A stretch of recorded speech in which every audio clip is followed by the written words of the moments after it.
오늘의 주요 뉴스입니다. 극한 폭염과 열대야가 이어지는 가운데 오늘 경기도 안성의 한낮 최고 기온이 40도를 넘어섰습니다. 서울도 38도로 올여름 최고 기온을 기록했습니다. 미국이 정한 상호관세 발효 시한을 닷새 앞두고 대통령실이 협상안 마련에 총력을 다하고 있습니다.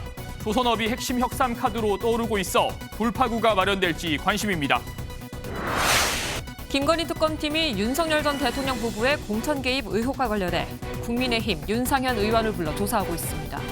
이 특검팀은 모레 윤 전 대통령을 소환할 방침이지만 실제 조사가 이루어질지는 미지수입니다. 경기도 의정부에서 스토킹 피해 여성이 흉기에 찔려 숨졌습니다. 사건 발생 전 3차례나 스토킹 신고가 접수됐고 남성 용의자도 숨진 채 발견됐습니다.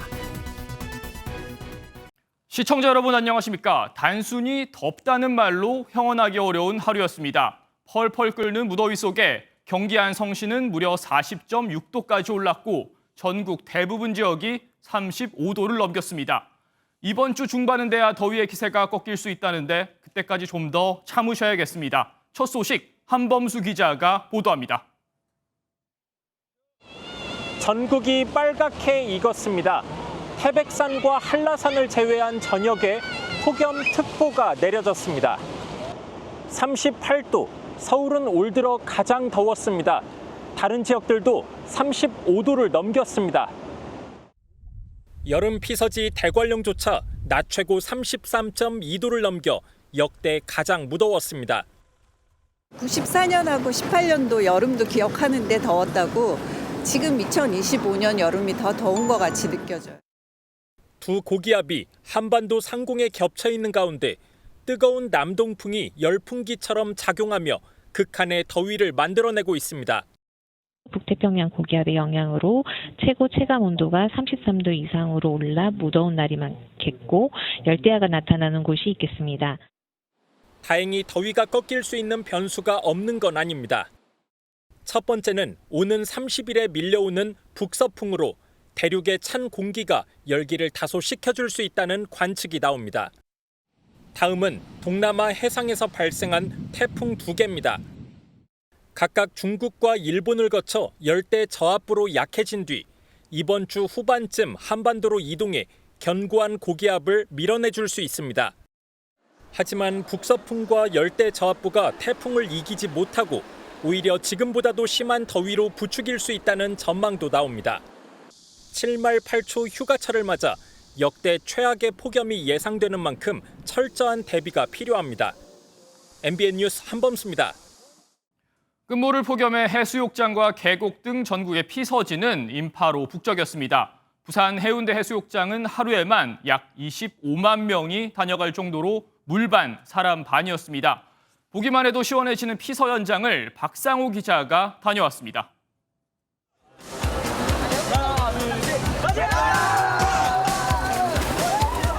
위도까지 벗어던지고 바다로 뛰어듭니다.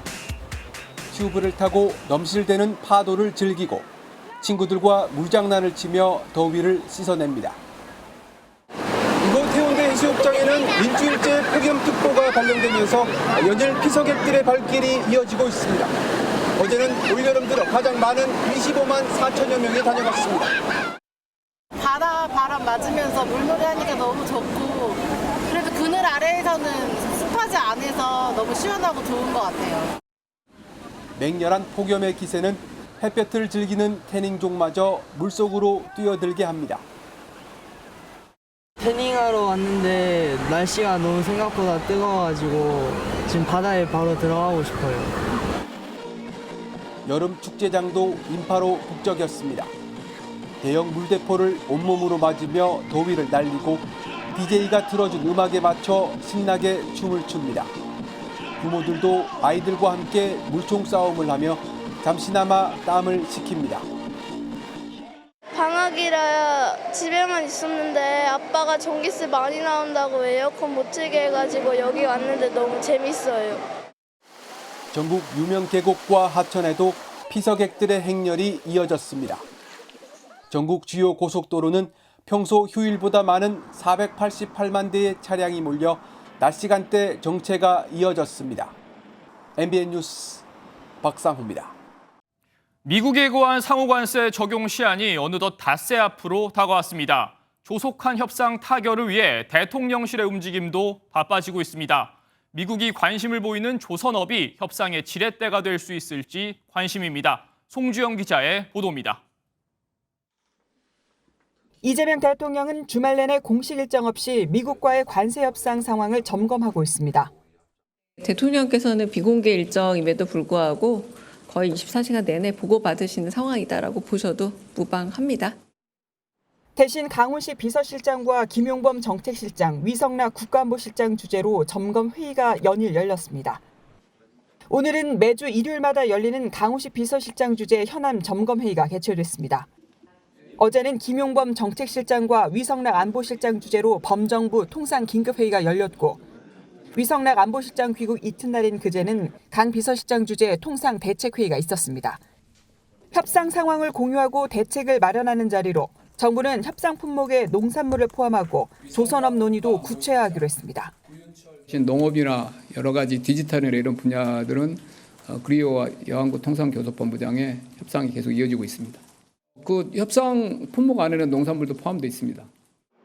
레드라인으로 분류했던 농산물에서 한 발 물러나 정부가 2차례 수정 제안을 했으나 미국은 추가 양보를 요구하는 분위기입니다. 이런 가운데 조선업이 관세 협상의 물꼬를 틀 변수로 부상하고 있습니다.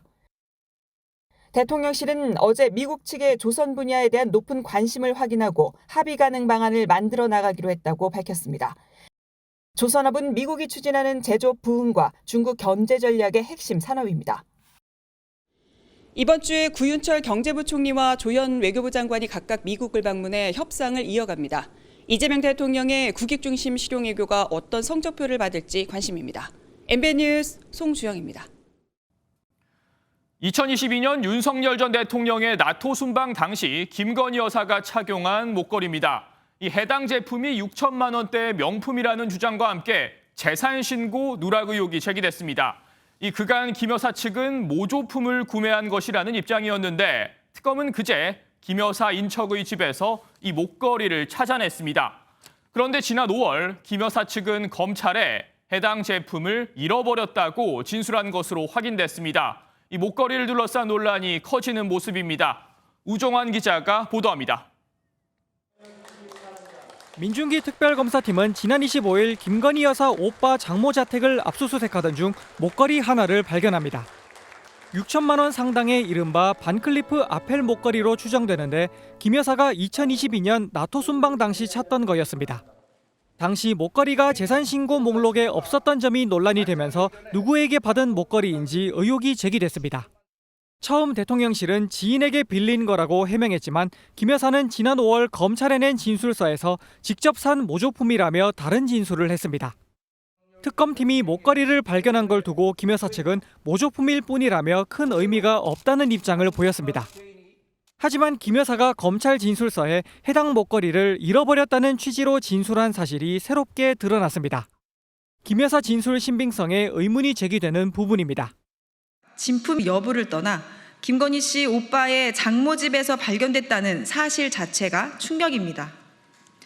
이미 진품은 숨기고 가품으로 수사를 방해하고 있다는 의혹까지 제기되고 있습니다. 김 여사 측은 조사 당시에 목걸이가 어디 있는지 알 수 없었다는 의미일 뿐 완전히 잃어버렸다는 의미가 아니었다는 입장입니다. 특검팀은 목걸이가 진품인지 감정하는 한편 김 여사 오빠 장모 집에 보관된 경위도 함께 확인할 전망입니다. MBN 뉴스 우종환입니다. 김건희 특검팀은 공천 개입 의혹과 관련해선 윤상현 국민의힘 의원을 불러 조사했습니다. 윤 전 대통령 부부에 대한 소환에 앞서 막판 사실관계 다지기 작업에 속도를 내는 모습입니다. 이 내용은 이혁재 기자가 전합니다. 민중기 특별검사팀은 윤석열 전 대통령 부부가 명태균 씨로부터 여론조사를 제공받고 이에 대한 대가로 김영선 전 국민의힘 의원 공천에 개입했다고 의심하고 있습니다. 김 전 의원은 지난 2022년 치러진 재보궐선거에서 공천을 받고 당선됐는데 윤상현 의원은 당시 국민의힘 공천관리위원장이었습니다. 특검팀은 윤 의원이 공천 과정에 영향을 행사한 것은 아닌지 피의자 신분으로 불러 조사했습니다. 제가 진지하게 또 진실되게 또 성실하게 조사 임하겠습니다. 특검팀은 명 씨와 윤 전 대통령 부부의 통화에서 윤 의원이 등장하게 된 경위도 들여다보고 있습니다. 내가 상현이한테 내가 한 번 더 얘기를 할게. 걔가 공관위원장이니까. 당선인이 지금 전화했는데 하여튼 당선인 이름 팔지 말고 그냥 밀이라고 했어요. 지금 전화해서.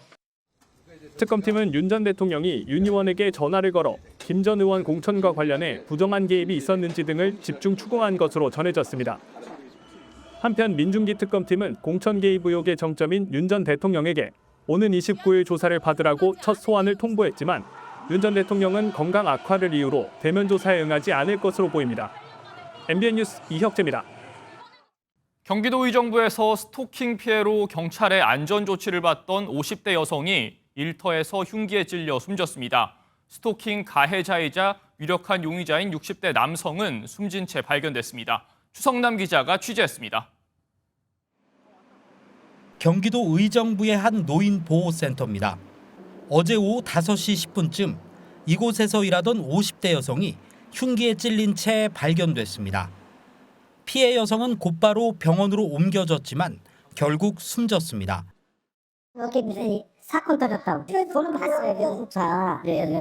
안 좋은 일이 있구나. 경찰은 지난해 12월까지 센터 운전기사로 일했던 60대 박모 씨를 유력한 용의자로 지목했습니다.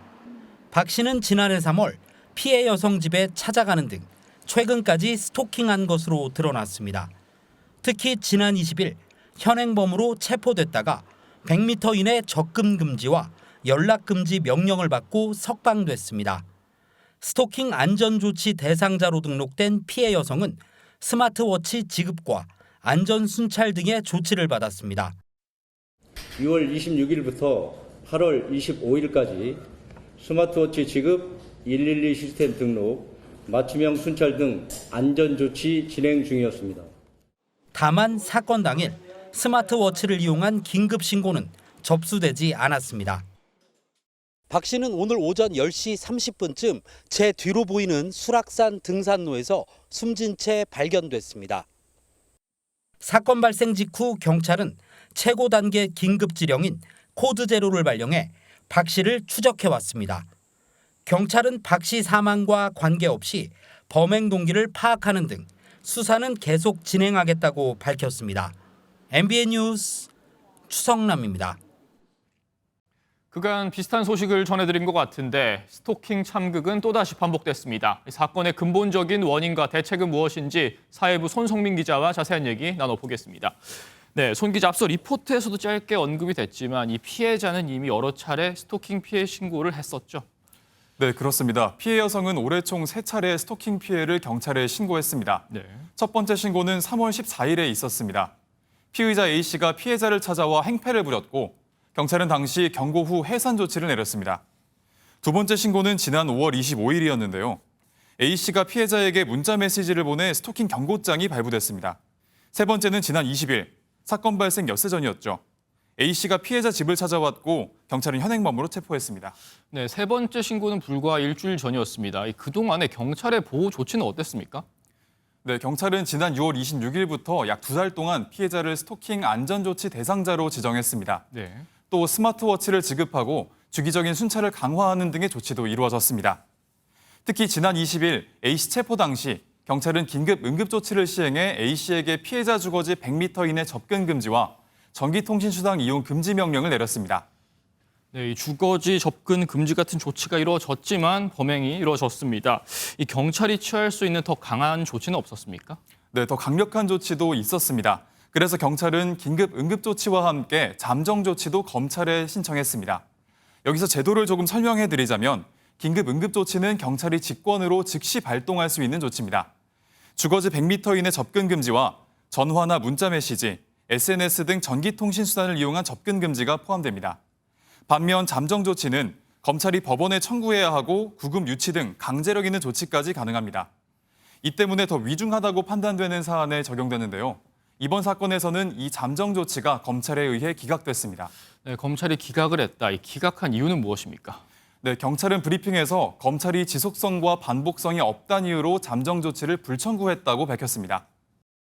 피의자가 또다시 피해자 집에 찾아와 스토킹 처벌법 혐의로 현행범 체포 및 긴급 응급조치 결정하였고 바로 잠정 조치 신청하였으나 검찰에서 불청구하였습니다. 이후 피의자는 풀려난 지 나흘 만에 범행을 저지른 것으로 드러났습니다. 경찰은 피의자는 사망했지만 철저히 수사해 사실관계를 파악하겠다고 밝혔습니다. 네, 결국 이 보호체계가 제대로 작동하지 않았다는 비판이 제기될 수밖에 없겠습니다. 네, 맞습니다. 실제로 전문가들도 그 부분을 가장 큰 문제로 보고 있습니다. 스토킹 범죄 대응의 핵심은 감시가 아니라 차단인데 대응 체계가 감시에만 머무르고 차단엔 소홀했다고 지적합니다. 이와 같은 범죄의 그 특성은 극단적인 생각을 하는 것이기 때문에 긴급한 아주 과감한 이런 그 공권력이 발동돼서 이 억울한 피해자를 막는 대안이 시작. 잠정 조치가 기각되면서 피해자를 실질적으로 보호할 수 있는 방안이 사라졌다는 비판이 제기되고 있습니다. 네, 여기까지 듣겠습니다. 지금까지 사회부 손성민 기자였습니다. 다음 소식입니다. 최동석 인사혁신처장의 과거 부적절한 발언 논란이 사그러지지 않으면서 민주당에서도 고민하는 기류가 읽힙니다. 당내에서 공개적으로 사과를 해야 한다는 목소리가 나오고 있는데 이승민 기자가 전해드립니다. 최동석 인사혁신처장의 과거 발언은 지난 20일 임명 이후 연일 도마에 올랐습니다.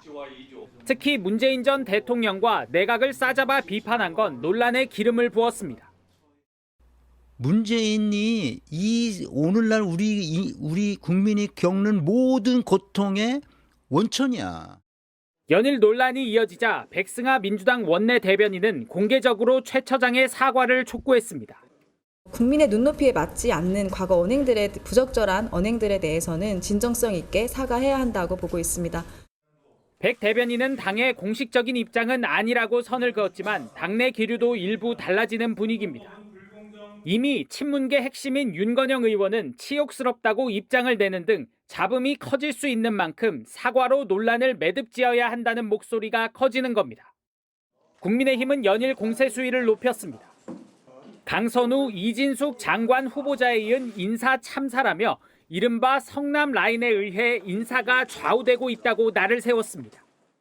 인터넷에 검색만 해봐도 쉽게 확인할 수 있는 문제였습니다. 검증이 부실한 게 아니라 검증 시스템 자체가 없고 성남 라인이 낙점하면 그대로 확정되는 것이.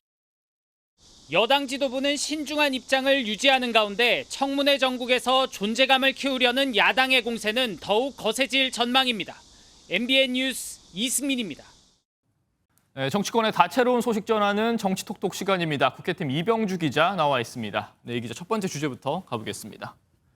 네, 연일 강경 발언을 내놓고 있는 홍준표 전 대구시장입니다. 이번엔 어떤 발언을 내놓은 겁니까? 네, 국민의힘 다음 달 전당대회를 앞두고 역대급으로 지지율이 떨어진 상황에서 윤석열 전 대통령의 탄핵 찬성과 반대파로 나뉘어서 갈등을 빚고 있죠. 네. 이런 가운데 홍준표 전 대구시장이 지난 2022년 국민의힘 대선 후보 경선 때 신천지의 역할을 확인하기 위해서 교주 이만희 씨를 만났다고 밝히면서 당을 향한 폭탄 발언을 내놨습니다.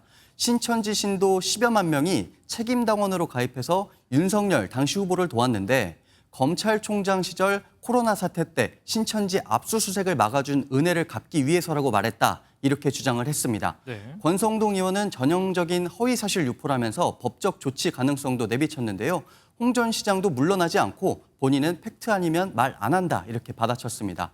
당시 국민의힘 당대표였던 이준석 의원은 조직적 당원 가입이 통계로 잡히는 건 없었다고 기억한다면서도 사실관계는 국민의힘 내부에서 파악해봐야 할 것 같다 이렇게 말을 보탰습니다.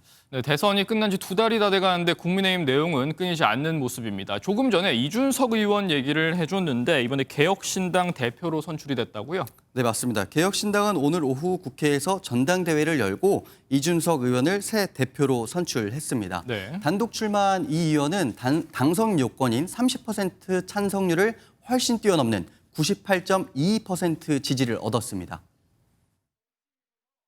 지금까지 관성처럼 해왔던 것들 과감히 바꿔내겠습니다. 꼭 필요한 것이 아니라면은 정당 정치의 모든 것을 나사 한 조각부터 재설계해 나갈. 그렇지 않아도 저희가 이 개혁신당 전당대회 사진을 준비를 했는데 이재명 대통령의 축하 화환이 좀 눈에 띕니다. 네, 오늘 개혁신당 전당대회장에서 눈길을 끄는 장면 중에 하나였습니다. 네. 이 대통령과 이준석 대표는 지난 대선에서 경쟁자로 만났었죠. 이때 날선 공방을 주고받던 모습이 연일 화제가 됐었기 때문입니다. 2,800만 원어치의 과일을 2년 동안 드셨으면은 2.8톤입니다. 혹시 집에 뭐 코끼리 같은 거 키우십니까? 그거는 제가 쓴 일도 없고 그 쓰는 거 본 일도 없고 그게 바로 엉터리 기소라는. 이 대통령이 강조해온 만큼 오늘 축하 화환도 통합 행보로 풀이되는데요. 김병욱 전 정무비서관이 전당대회에 참석해서 대통령실에 축하 메시지를 전했다고 합니다. 네, 이번 축하안으로 이 대선 때 앙금을 풀 수 있을지 좀 더 지켜봐야 될 것 같습니다. 다음 주제로 가보겠습니다. 이진숙 방송통신위원장인데 최근에 휴가가 반려돼 좀 논란이 됐었죠. 맞습니다. 이준석 위원장 지난 18일 대통령실에 휴가를 상신했다가 폭우 속 재난 방송의 중요성을 들며 반려당한 사실이 알려졌죠. 네. 이것으로 끝난 줄 알았던 휴가 논란이 이 위원장의 SNS로 재점화됐습니다. 이 위원장은 휴가 신청은 실제 휴가 일주일 전에 올린 것이고 휴가 기간 비상 상황이 발생했다면 당연히 휴가를 가지 않았을 것이라면서 자신을 둘러싼 논란에 억울함을 나타냈습니다. 이어 휴가 신청에 국회의원들이 논평까지 할 만큼 중요한 기관인데 방통위 상임위원이 임명되지 못하고 있다는 점도 꼬집었습니다. 민주당은 재난 기간 중 휴가 신청 자체가 문제였다는 지적과 함께 사퇴를 촉구하며 맞섰습니다. 이진숙 위원장은 국민을 우롱하지 말고 사퇴하고 기한 없는 휴가를 즐기십시오. 네, 이진숙 위원장과 여당의 신경전 계속되는 모습입니다. 여기까지 듣겠습니다. 지금까지 정치부 이병주 기자였습니다. 지금부터는 국제 소식입니다. 이스라엘이 가자 지구를 더욱더 봉쇄하자 며칠 내로 영유아 4만 명이 아사할 것이라는 경고가 나왔습니다. 국제적 비판에 이스라엘은 마지못한 듯 구호품을 공중 투하했지만 역부족이라는 지적입니다. 김태희 기자입니다. 태어난 지 겨우 5개월 된 아기의 몸이 뼈가 드러날 정도로 야위었습니다. 아기는 영양실조에 시달리다 눈조차 감지 못한 채 세상을 떠났습니다. جثتها تطلع من المشرحة 3 شهور أنا في المستشفى وهي المقابل إنها متوفية. 이스라엘과 하마스 간 전쟁이 시작된 이후 어린이 85명을 포함한 127명이 영양실조로 숨졌습니다. 가자 정부는 영유아 4만 명이 아사 위기에 놓였다고 경고했고 세계 식량 계획은 이스라엘의 봉쇄로 주민 3분의 1이 며칠째 아무것도 먹지 못했다고 밝혔습니다. 국제사회의 비판이 거세지자 기한은 하마스의 선전이라던 이스라엘은 하루 동안 전투를 멈추고 밀가루와 통조림 등 식량을 공중 투하했습니다. 하지만 현지 구호단체들은 공중 투하로 반입되는 식량은 턱없이 부족하다며 효과적인 대응책이 아니라고 지적합니다.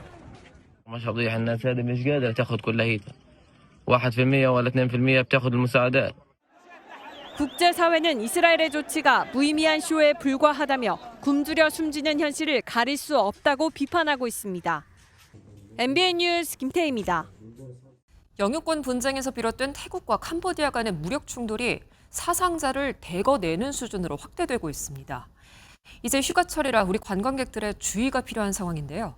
외교부는 해당 지역에 특별 여행주의보를 내리고 체류 중인 국민들에게도 대피를 당부했습니다. 강재묵 기자입니다. 폭격을 맞은 주유소에서 검은 연기가 뿜어져 나옵니다. 캄보디아에서 날아온 포탄이 주유소에 내리꽂히자 주민들은 한순간에 목숨을 잃었습니다. เมียก็เหมือนชีวิตหนึ่งอะครับไปไหนไปด้วยกันเป็นคนเก่งญาติพี่น้องก็พึ่งพาได้ 캄보디아 주민들도 태국의 공격을 피하기 위해 피난처를 찾아 헤맵니다.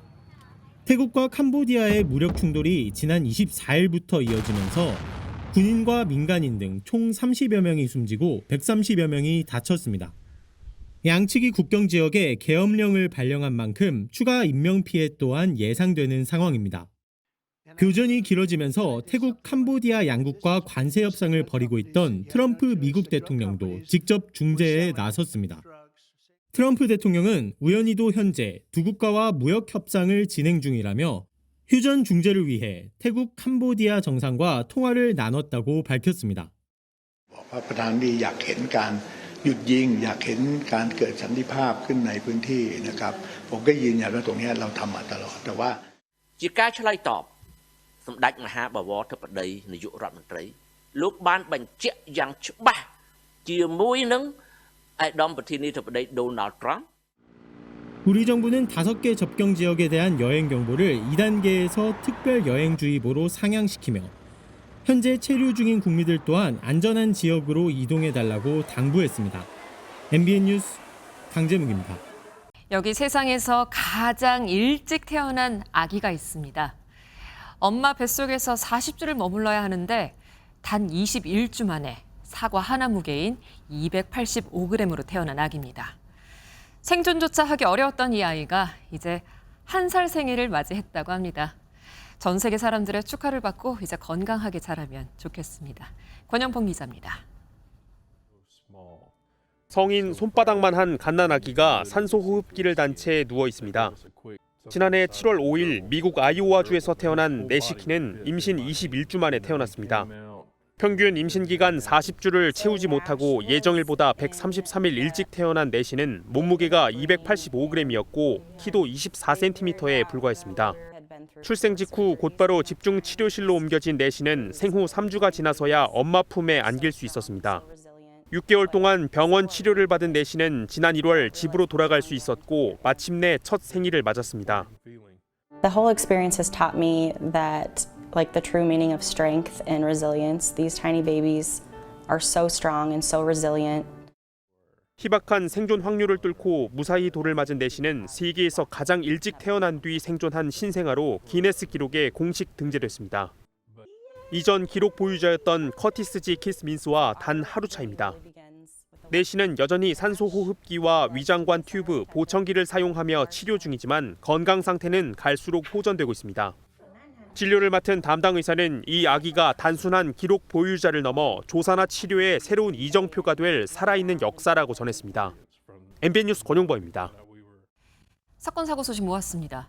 오늘 새벽 경기도 수원의 한 모델하우스에서 큰 불이 났고 경기 안성에선 시내버스가 가로수 가지치기를 하던 작업차를 들이받으면서 한 명이 숨지는 사고가 있었습니다. 이재호 기자입니다.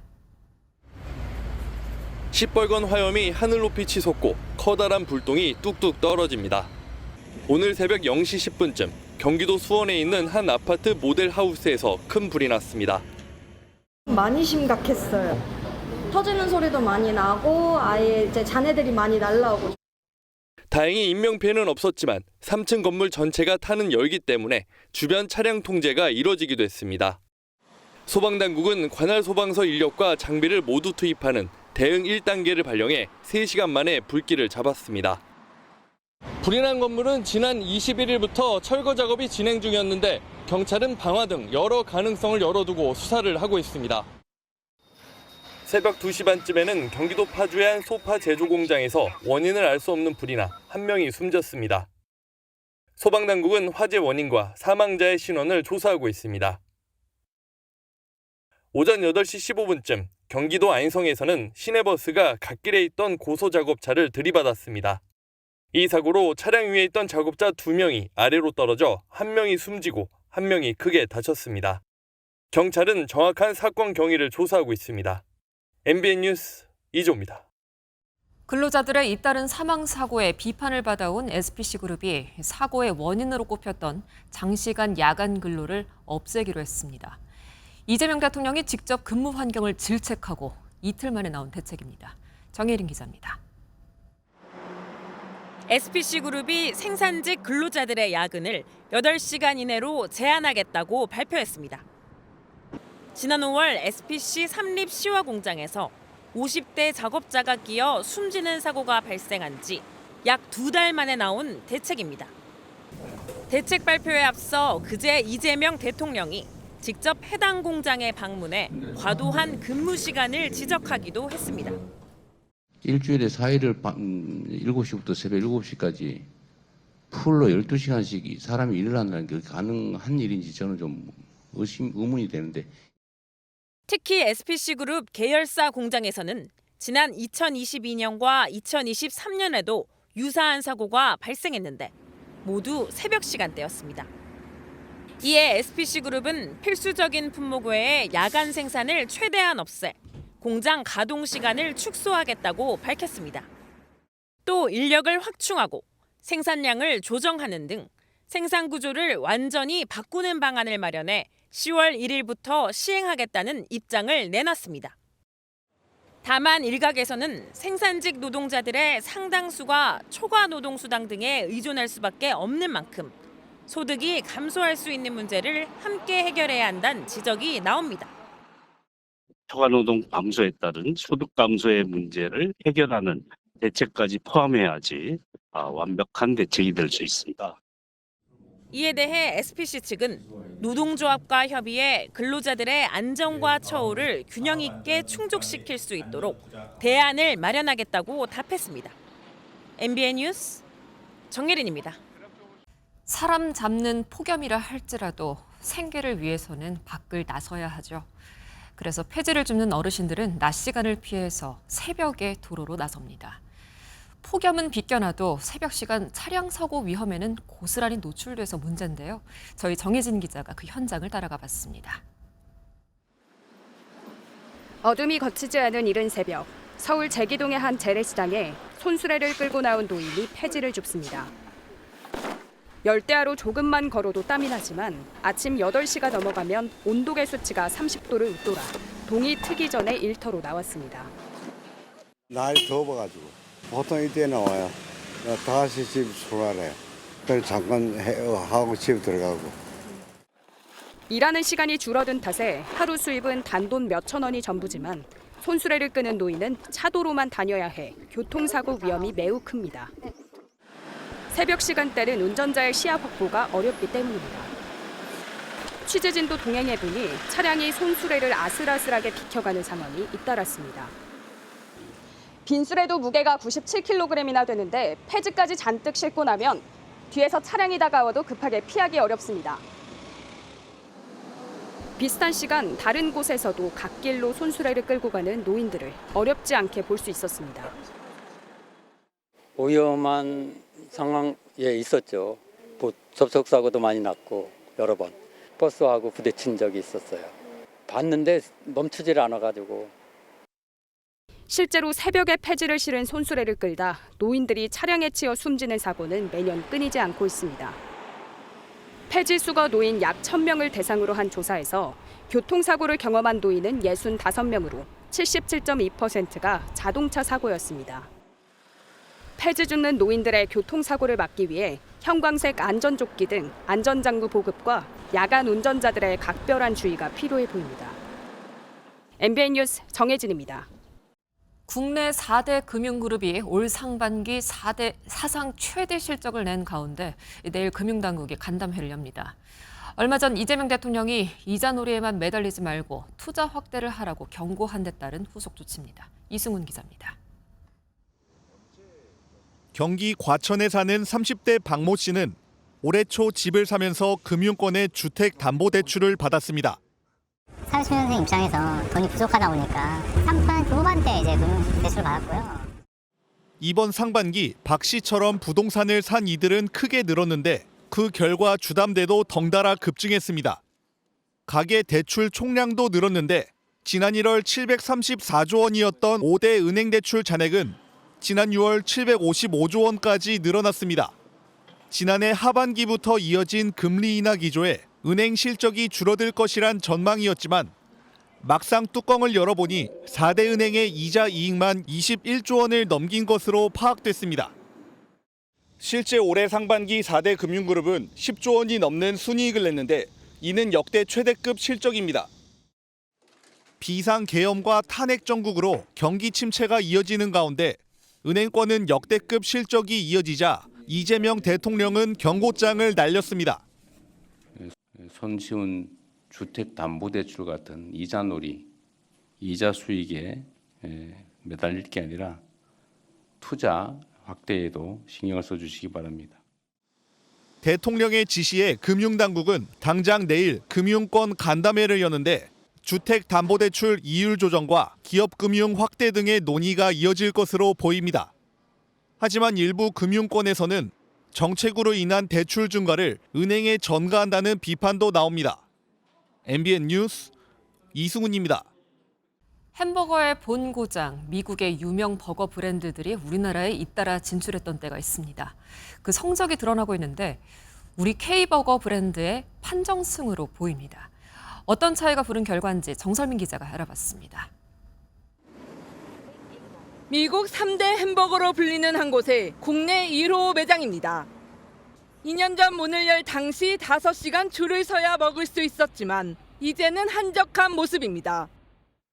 최근에는 수익성 악화로 인한 국내 사업권 매각설까지 불거졌습니다. 회사 측은 현재 세계 최고 수준의 매출을 거두고 있다고 반박했지만 매각설을 부인하지는 않았습니다. 앞서 한국에 진출한 또 다른 미국 업체도 적자로 돌아섰습니다.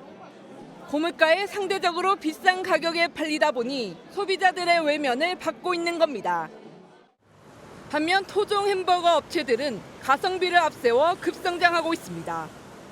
햄버거의 본고장 미국의 1호점 오픈을 앞둔 한 업체는 오징어 버거와 김치버거 등 이색 메뉴가 연달아 흥행하며 부활에 성공했습니다.